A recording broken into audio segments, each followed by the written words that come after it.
Are you ready to learn? Because my super experienced guests are ready to share some really valuable information. Make sure and listen all the way to the end to get help and support. So let's start with the best audio experience. Hello guys, welcome to our show. Today we discuss about writing a copy text because we are living in the AI era when AI tools can do it, but these tools can't be creative. You can't get something new and interesting, and even more, we need human touch. That's why I'm so excited to discuss this topic with Otejiri Omare. How are you? Oh, you Hello, are unmute. Natalie. Yeah, I'm fine. Good to be here.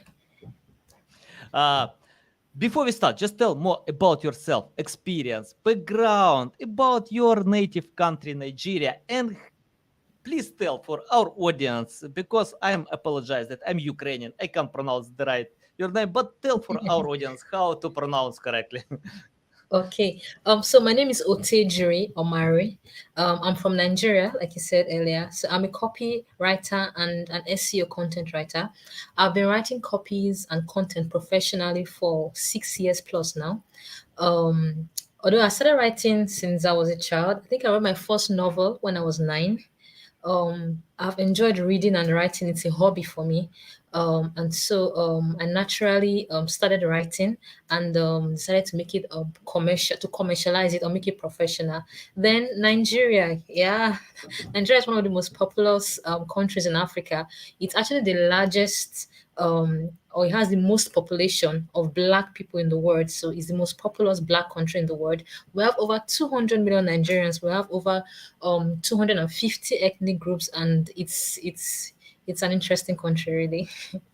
Nice, love it, awesome. You remind me Stephen King. Once he told, if you wanna improve your writing skills, you need to do two things: to write a lot Yeah. and to read a lot. Two Yes, things, exactly. nothing else. So, and you mentioned that you love reading, you love writing, and it's your passion. And remember another story. About I read a book about a great author, and she shared a story when she got email from other book author, and this book author asked her for advice because he couldn't get results for a long time, and he suffered a lot because nobody buys his books, but he wanna be famous, he wanna achieve results, and she replied to him, leave it, it's not for you. If you don't enjoy the process, if you are suffering, Exactly. why you decided that you need to write? Many things you can do in this life, but if you Exactly. can't live without writing, you can get back. So can you tell about passion, how you are passionate about writing and why you choose this direction? Okay, like I said, it's something I've always enjoyed. I remember when I was a child going into my dad's library and seeing books, on the shelves. As young as 6, I picked my first book from my dad's shelf and I started reading. So I enjoyed the first book and I picked the second one and I picked the third one and I kept on reading. So I think it sparked an interest in me reading, and then I wanted to also pen down some of the thoughts in my head, some of the things I got from writing. I think that's where it started. But for me, I really enjoy writing, especially writing. Yeah, it's something I enjoy doing. Mhm. Okay, nice. Okay, let's talk about our main topic: how to write Okay. non-boring text. It's interesting because Yeah, most texts are boring. The exactly. average data shows people bounce fast. Only 5% of all books people read. 5%, not a lot. And I know why. For example, if I take a new book, business book, I love reading business books because I want to get new insights, what I can do in my life, how I can develop my business. And I found many of them are boring. So boring. For example, sometimes if you have problems with sleep, you can take a new boring book to read before night, sleep well. Don't remember anything from this book because it's boring. But if I take any book from Jack London, he wrote these books 100 years ago. If I take even business books like from Josh Ugerman, Seth Godin, I love them. I can read them, I can feel that I'm part of the journey. I can learn from them. So can you tell how to catch attention and keep readers until the end? Okay, so I'm going to talk about it from the aspect of content writing, either for blog post or for a website page or for a social media copy or even for an email copy. Okay, we can also relate my answer to a book writing or maybe a novel writing. It cuts across all kinds of writing, whether technical writing or creative writing. So the best way to write a non-boring copy, the first place to start is with your headline. The headline of every content is what also one of the important factors that determine if a person or a reader will keep on reading the content. So you need to write a headline that is catchy enough to entice readers. Now it mustn't be something so cheesy, something that would like a clickbait kind of heading. No, no, no. But your heading, especially for instance, if you're writing a copy on AI tools or on SEO, your content has an answer to certain questions. There's a reason why you're writing the content in the first place. You want to answer certain questions. So ensure that your headline um, envisages that, like, it tells the readers that this is what the content is about, and it's catchy enough, it captivates the audience. Of course, you already know before you start writing, you already know who your audience is, who you're writing for, maybe their demographics, what they love, which social channels they're always on, if they're on Instagram, if they're always on LinkedIn, depending on the kind of people you're targeting. Then you write a headline that will reach out to them, a headline that will speak to them, a headline that will catch their attention. So that's the very first aspect of writing a non-boring copy, your headline. Then you want to write in a conversational manner.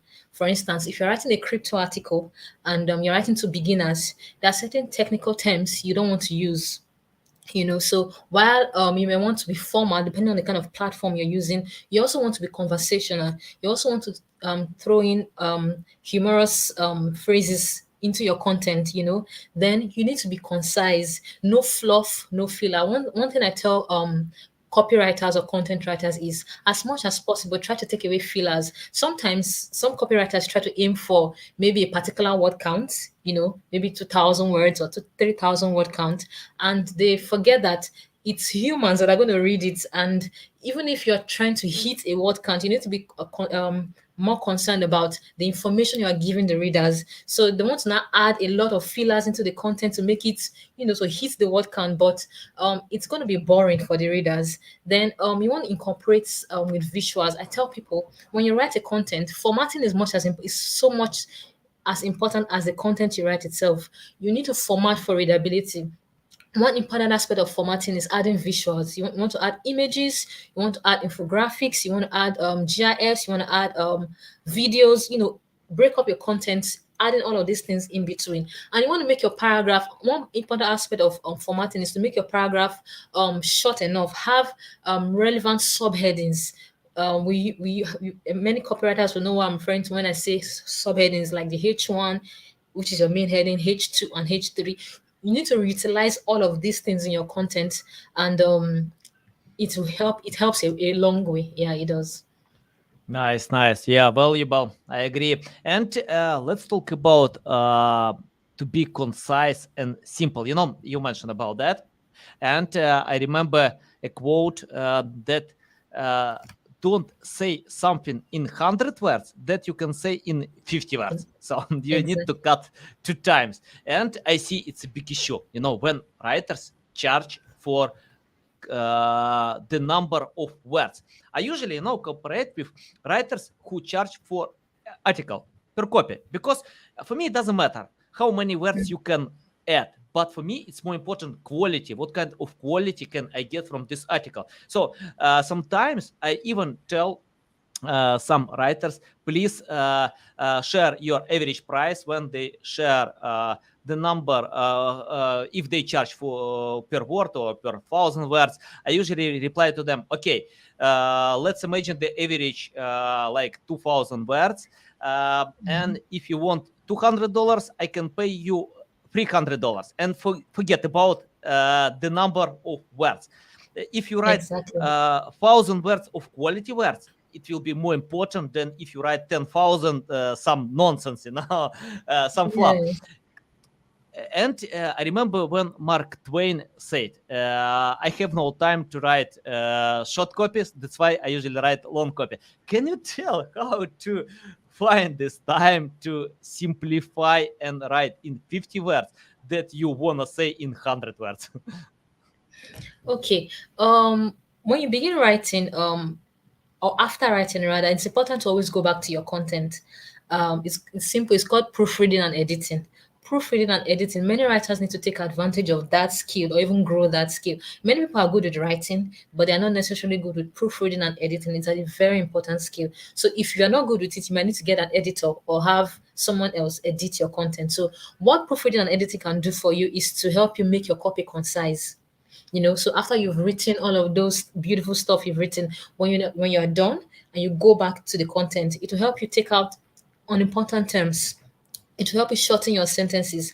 And you need to also have certain rules for writing. For instance, I tell my writers, when I give a task, I tell them each sentence should not exceed say 22 words, and I tell them each paragraph should not exceed 2 sentences. I tell them each subheading should not exceed 4 paragraphs. I give these rules. All of these content guidelines help you stay on a particular part, because we've realized that readers get bored easily. Boredom increases. I find there's a research that I was reading some weeks ago. It says in the 90s, more people were interested in reading than now, because there are other things that take people's attention. So the attention span keeps reducing as the year increases. So how do you get readers to stay focused on your content and not to get bored? It's to make your sentences short as possible. Pick one word instead of 10 words to represent a particular thought. All of these things are very, very, very important. You want to use simple languages. You want to avoid adding extra words. Like I said earlier, writing short sentences, writing short paragraphs, and most importantly, when you want to start writing, ensure that your content is, write out an outline. So you want to say, okay, the introduction should be about 200 words. The next subhead, maybe you're writing top 10 SEO tools in the market.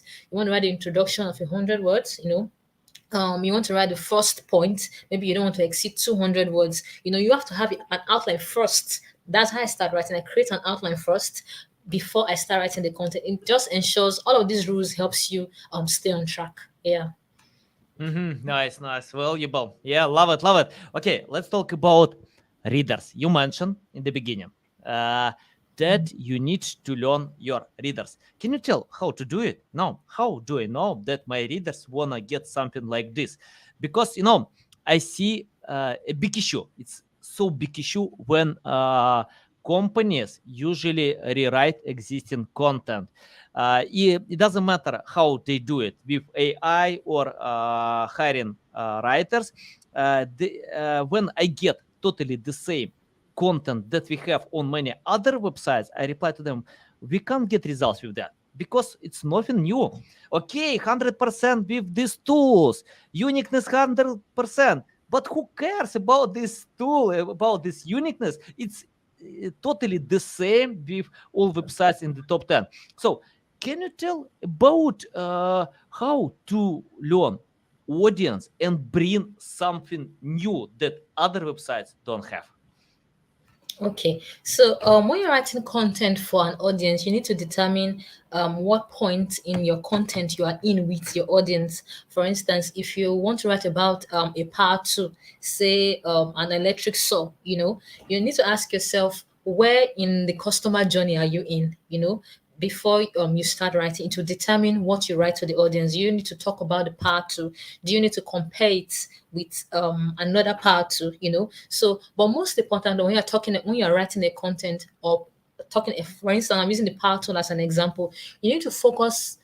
There's a point in time when you need to talk about the future, but most importantly, you need to focus on the benefits. So, what would this power tool do for the user that the other power tool will not do for them? Now, many power tools have similar features. They could have general features, but what is the benefit of this power tool you are selling to me over the other power tool? So that will determine the direction of your content. So if you are writing content to you are reaching the audience for the first time, you're trying to sell them a product for a new product in the market, you need to determine what you're going to write to ensure that you tell them this is a new product in the market and these are the benefits why you should use this over the other one you've been using. And then if you've had a sale already, then you need to structure your content in such a way that you can have them pick an accessory. So your audience have already, some of your audience, maybe 30% of your readers had already purchased a particular a part two. Now you want to write to them again. So you're not going to be telling them the benefits of the part two because they already have it, they're already using it.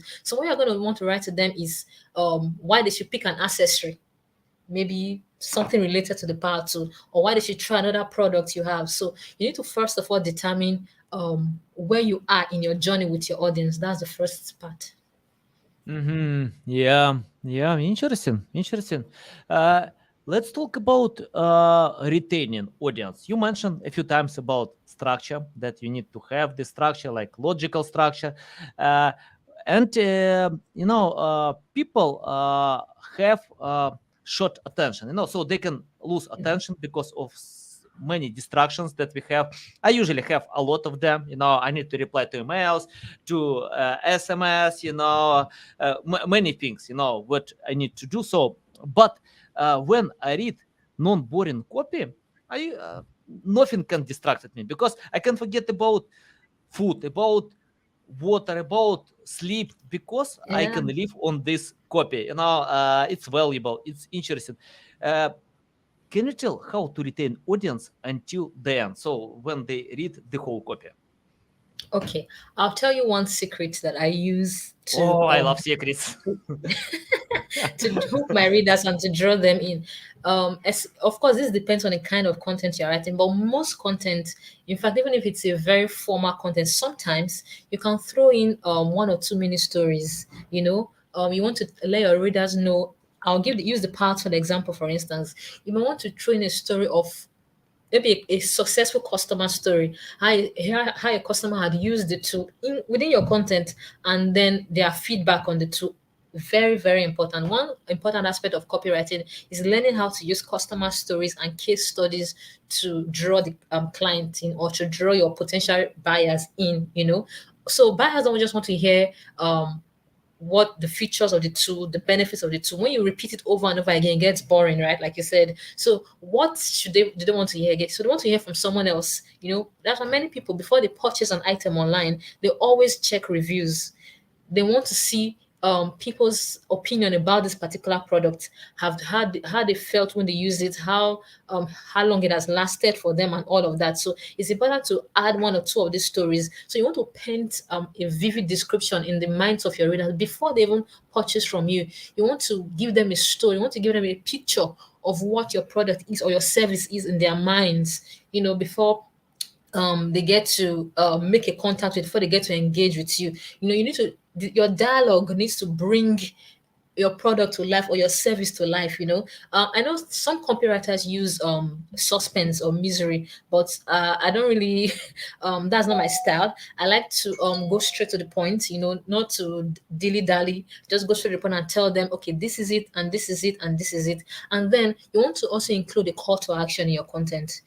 Someone, you don't want your readers to just read and at the end of the day they go away. You want them to take an action. So in this, depending on the kind of content, in the middle of a content, you want to include a call to action that is relevant. Even at the introductory part, there are certain call to actions you want to introduce that is relevant. Then, especially at the end, most especially at the end of your content, you want to include a call to action that is obvious, vivid, and relevant. They need to take an action. So when you write your content, you write in such a way that your readers can take an action, maybe to make a comment, maybe to subscribe, to the newsletter, maybe to even make an actual purchase.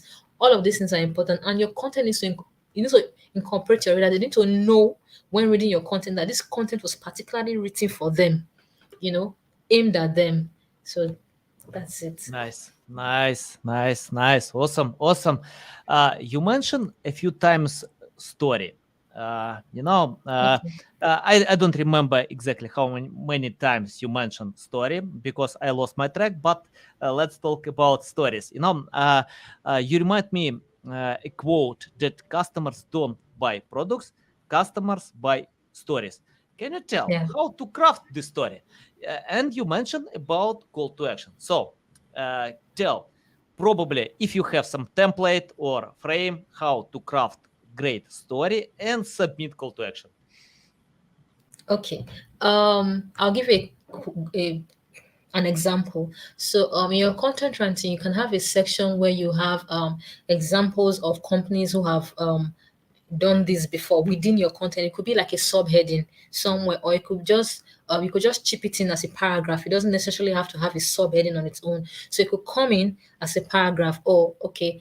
These are examples. This is a beautiful example. Maybe Coca-Cola did this and increased their market share by so and so percent, or Forbes did this and did that. You just want to chip it in. It's a very interesting story. So instead of explaining the benefits of this tool, talking about the features, talking about how to use it, you want to chip in. Mary Jane, one of our clients, used this, and she said she loved how the tool was, this, and she especially loved this feature, and this is how she loves to use it. Perfect. That's a perfect way to introduce a story. So it mustn't necessarily have its own subheading in the content, but you can chip it in in a paragraph within a subheading. Yeah. Mhm. Once I watched presentation about a new Apple Watch when Tim Cook shared how Apple Watch can decide my problems. After that, I bought 3 pairs for me, for my son, for my wife, because they probably kill me, if I do only for myself. But anyway, I'm interested about how to craft the message when customers get the feeling of owning something, because I got this feeling that I can have this Apple Watch, I can own them, and this Apple Watch will decide my problems, solve my problems, simplify my life, many other feelings that I got after watching this presentation. And it's interesting, Tim Cook didn't share a lot of features. He shared 3 stories how Apple Watch has helped many others, 3 people. So different stories, but that was interesting to watch, and I got the feeling of owning. Any insights how to do it totally the same? Okay, so I'd say this requires a lot of background work before you start writing. So, as a product seller or a service provider, you want to have what we call customer research. You want to have done that already. For instance, before Apple started selling that watch, or even before any brand, whether small or big, started selling their product or service, they had done what we call customer research. You want to know who you are selling to, and these people you are selling to, what are their behaviors, what do they love, okay, where do they love to be, what kind of other products that are similar to this do they love to use. And then you want to understand their pain points. What problems do they have?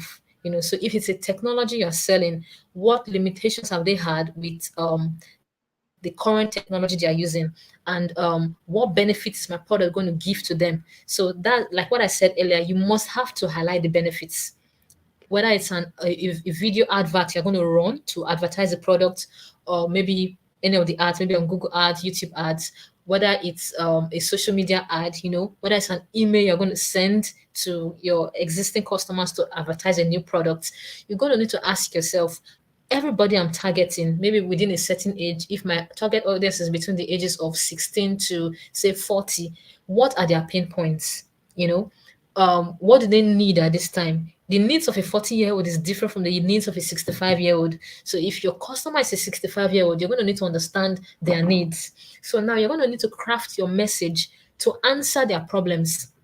Of course, Mhm. you may have customers within a certain demographic. It may be within maybe a continent or a country, or even maybe wider. Maybe it's a global. Maybe your audience, it's a global audience. Your customers. So when you understand their needs, even within your target audience, some of the age groups also have specific needs. Maybe between 16 to 25, they have specific needs different from those who are maybe 30 to 40. These ones are already working. Some of them have families, but a 16-year-old may not have responsibilities, may not even be able to afford your products. But the 30-year-old who could afford your products may want to use that money for something else. So why should that 30-year-old spend the money for rent on your product? And why should the 16-year-old ask their parent for money to get your product? So everything needs to be tailored based on the needs, the pain points. You need to solve their problems with your content. That's it. So customer Yeah. research before you start writing, customer research is important.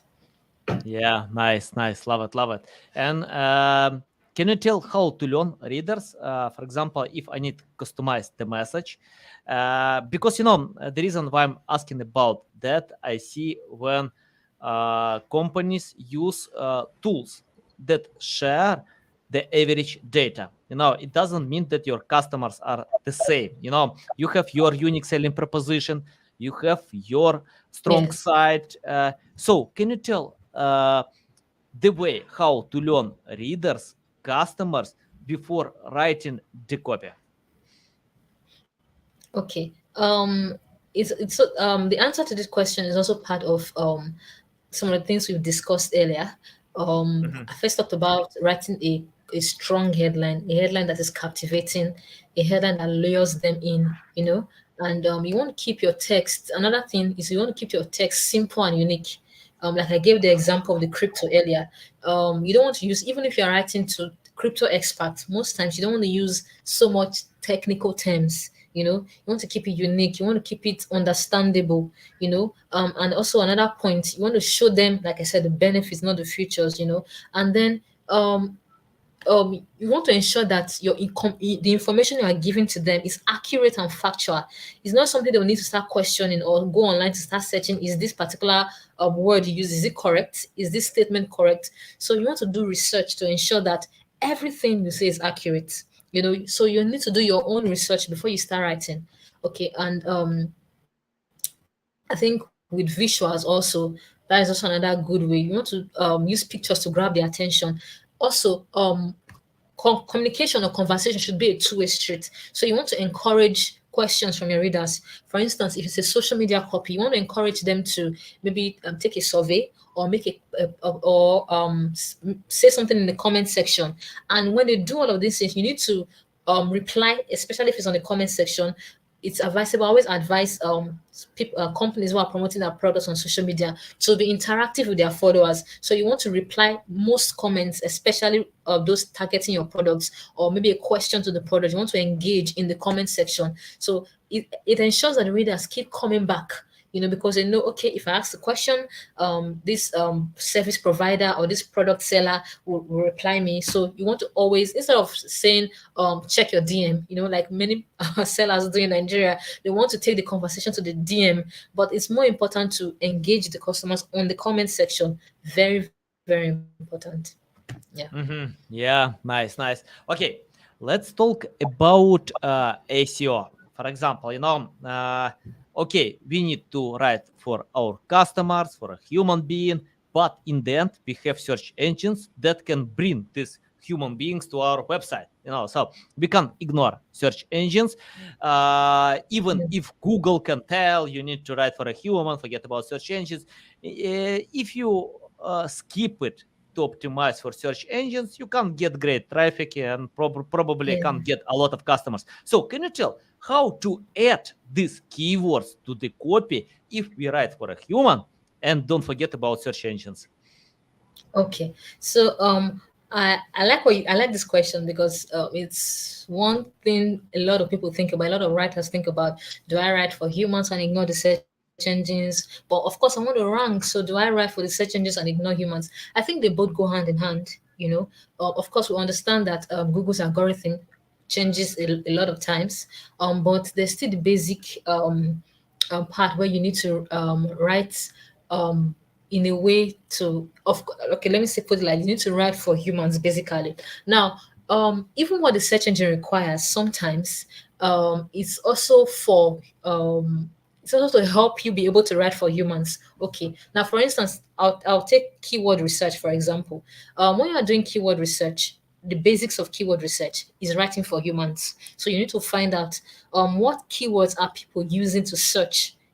So if someone wants to purchase an SEO course, for instance, what keywords would they use? Maybe people in a particular locality, maybe people in Nigeria, in Lagos, Nigeria. If they want to buy a digital marketing course, what search term do they use? So, and good enough, we have beautiful tools. There are several tools you can use for your keyword research, free tools and paid tools. There's Uber Suggest, there's SEMrush, and all of that. So you need to do your keyword research.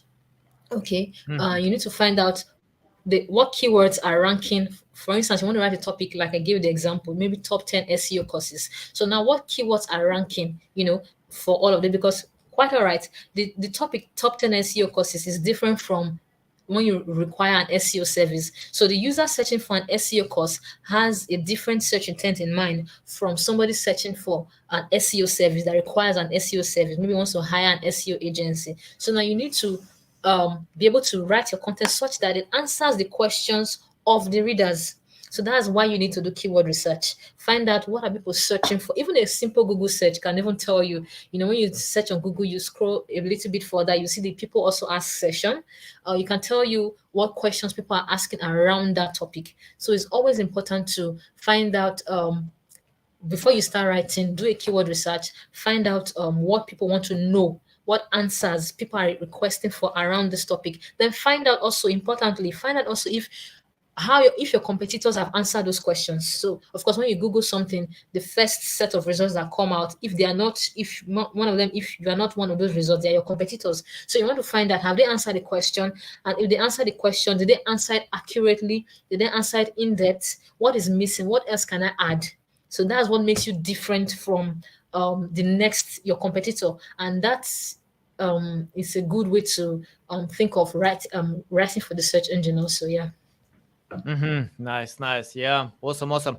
Okay, I have the question about AI. I can't ignore AI. Nobody can ignore AI today. So we have this tool, ChatGPT, many No other problem. great AI tools. So can you tell if I need to write a new copy, why I need to go to hire writers? Then just go to ChatGPT to type what I wanna get to get it for a few seconds and use it. So why writers are more important than AI? Okay. AI is interesting. ChatGPT, quite interesting.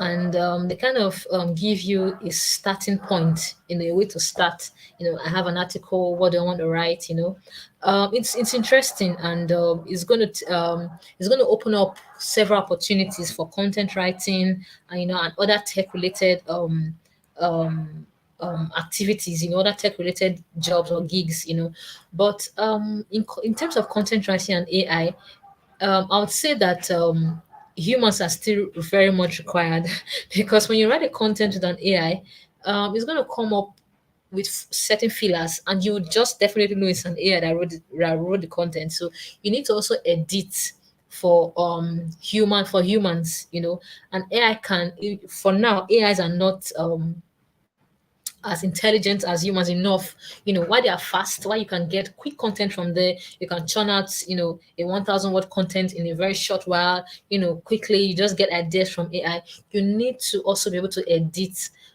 for human reading. So what I advise people is, if you want to take advantage of AI, it's perfect, it's fine, it's beautiful. You can take advantage of the AI, but ensure that whatever you're writing, it can be read by another human. It can be read and enjoyed, by another human, because I'm not sure the AI understand the search engine's algorithm yet. I'm not sure about that, but Mhm. yeah. So when you take advantage of AI, ensure you edit for humans. Yeah.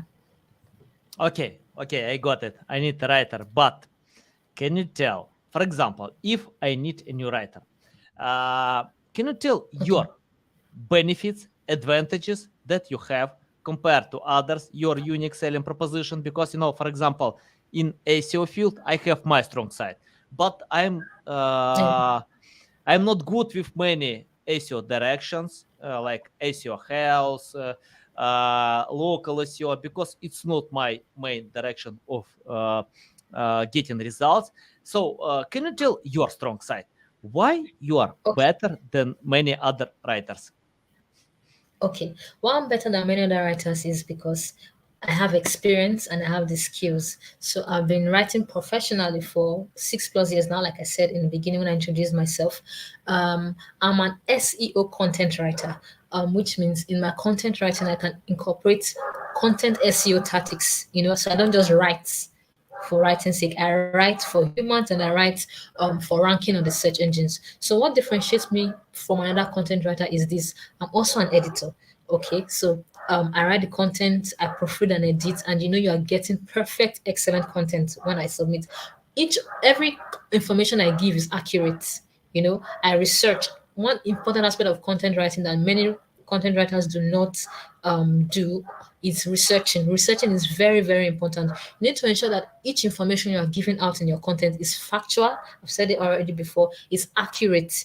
Depending on the kind of content you're writing, you may need to check government website for information, not just another blog. So because another blog says this doesn't necessarily mean it's correct. So you need to check authority sites, authority platforms, or maybe even papers, research works, like I said, government website. All of these are important to be able to back up your content. So I think what differentiates me from another content writer also is the quality of my work, the quality of the information I give, in the content that I write. Yeah. Nice, nice. Love it, love it. By the way, I see your dogs agree, with all your sharing. And I have the question about your experience. It's interesting that I found I usually get much better results with someone who understands SEO. So if people understand, then I can provide much better results because we work together like a cohesive team. So can you tell, for example, I think your customers are the same. They need to understand what quality writing means. They need to try it, and for example, if I start any marketing, any writing, I usually try myself. I learn a little bit, I try, I fail because I have no experience, but I understand what does it mean. Let's imagine you started from scratch without any experience, knowledge, skills. What will you do today to learn more about writing? Okay. Very, very simple question. A good way to know more about something is to read about it.